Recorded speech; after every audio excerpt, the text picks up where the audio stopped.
All too often, small incidents and minor disagreements can lead to severe injuries among teens. One boy teases another, one girl accuses another of spreading rumors about her, another teen pushes, bumps, or shoves another, and suddenly someone is bringing a gun to school.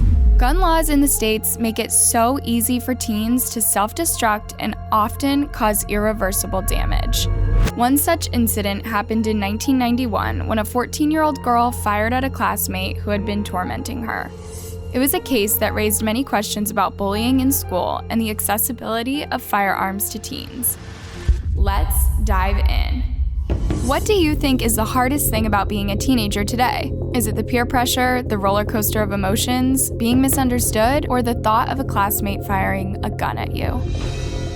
Yes, teenagers nowadays have to deal with the thought that one or two of their classmates can go berserk for some silly reasons and start shooting at everyone. This is especially true in the States, where these incidents happen at schools in high numbers. Shots fired. More shots fired, additional shots fired. And the saddest part is, you never see it coming until it's too late. Jason Hood could never in a million years have imagined that one of his classmates would show up at his house with a gun and shoot at him. But that's exactly what happened. Jason and Naomi Ishakawa Foote went to school in Mount Rainier High School in the suburban area of Des Moines, Washington. The two had interacted a few times, but suddenly things started getting a little tense between them. Naomi confronted Jason several times, accusing him of making catty comments about her. But Jason denied it and said that he was not even talking about her. This went on for more than 2 months, and Jason had no idea that some dark thoughts were starting to form in Naomi's mind. It was an ongoing harassment of over a period of about 2 months. I had finally just gotten fed up with it. Despite being a good student, Naomi had an aggressive and vengeful side that no one knew about. If anyone made her angry, she would go to extreme lengths to make sure she got her revenge. When I was out, when someone made me mad, that's my first thought, to hurt him in some way or another.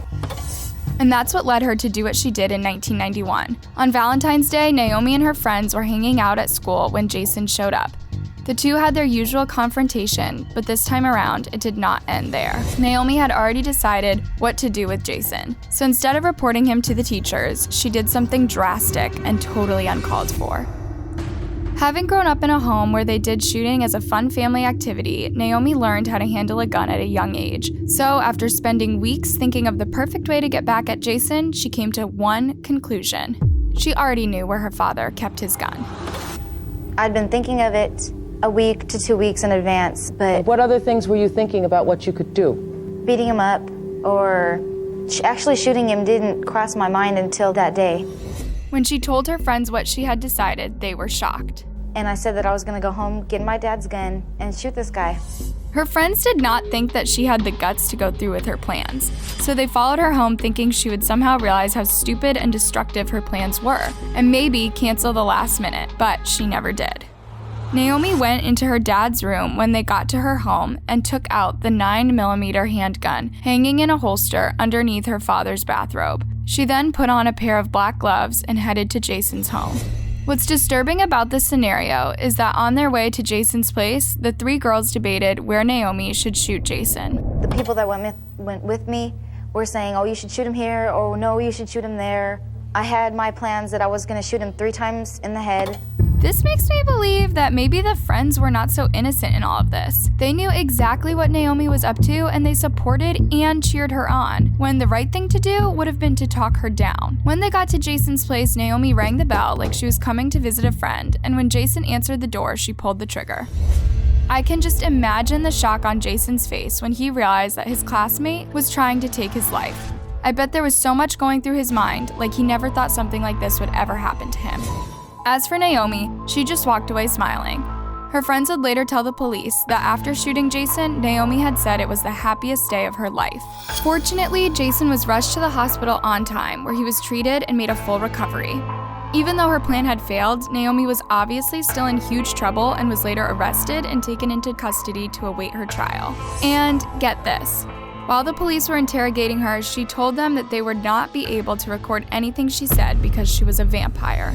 Her father said that she didn't mean it. She was just mouthing off. Just goes to show how little she cared about what she'd done. The media had a field day with this, writing weird headlines like the one in this 1991 newspaper clipping. Vampire charged in attempt on annoying classmate's life. Naomi also told detectives that she wanted to take Jason's life because, and I quote, "He is, I don't know, annoying." This is a really dumb reason to shoot someone. I mean, pretty much any reason is a dumb one, but it shows Naomi's lack of empathy and that she didn't care that someone was fighting for his life because of her. What is even more shocking was her freakish reaction when she learned that Jason was still alive. Because I was in the police station when they told him he was in Harborview, but he is living. At the time, I was like, oh, great. Her reaction made the police believe that they were dealing with not any normal teenager who was remorseful for what they'd done, but a cold and calculating person who felt that her actions were justified. Naomi was later found guilty with premeditated attempted homicide in the first degree and was sentenced to serve 3.5 years in a prison, not including the 6 months she had already spent in juvie. This is a pretty light sentence considering the seriousness of her crime. If she had been tried as an adult, which usually happens for such a severe offense, she'd risk getting a life sentence. But the judge showed some leniency because of her young age and that she was a first-time offender. A year after her incarceration, Naomi shared her story with Oprah from a juvenile prison outside of Seattle to explain what led her to do what she did. It's not exactly something to be proud of. It's a very incredibly stupid mistake. She also said that her situation at home and accessibility to a firearm made it easy for her to carry out her plans. The violence in my family probably had a big part of it, and accessibility was part of it too. If I didn't have access to a gun, I probably wouldn't have done it. Naomi has been out since June 1994 after completing her sentence. She should be around 44 years old now and hopefully living a life where she isn't a danger to those around her. No one knows where she is at the moment, but there was a Wikipedia post in 2020 claiming that Naomi Ishakawa was the same as the Seattle Times social justice columnist Naomi Ishakawa. This claim has been strongly refuted by Ishakawa herself, who said that although they share similar names and ethnic backgrounds, they are two different people. As for Jason, the fact that he survived the ordeal was nothing short of a miracle. Wherever he is, I hope that he's put this traumatic experience behind him and he's living his best life. There's no real reason that can justify what Naomi did. If Jason was being mean to her, she could have talked to her teachers, her parents, literally anyone before she made that decision. The fact that she thought killing him was the best course of action is truly chilling. But what is even more disturbing is that 30 years down the line, we are still faced with the same problem of angry, impulsive teens with easy access to firearms. Hopefully one day that changes and schools can be safe spaces again. That's it for today. What do you think about this case? Did Naomi deserve a light sentence for what she did? What do you think should be done to prevent incidents from happening in the future? Let me know your thoughts down in the comment section. Thanks for watching the video, you guys. If you liked it, be sure to give it a thumbs up and subscribe to the channel. Until next time, bye.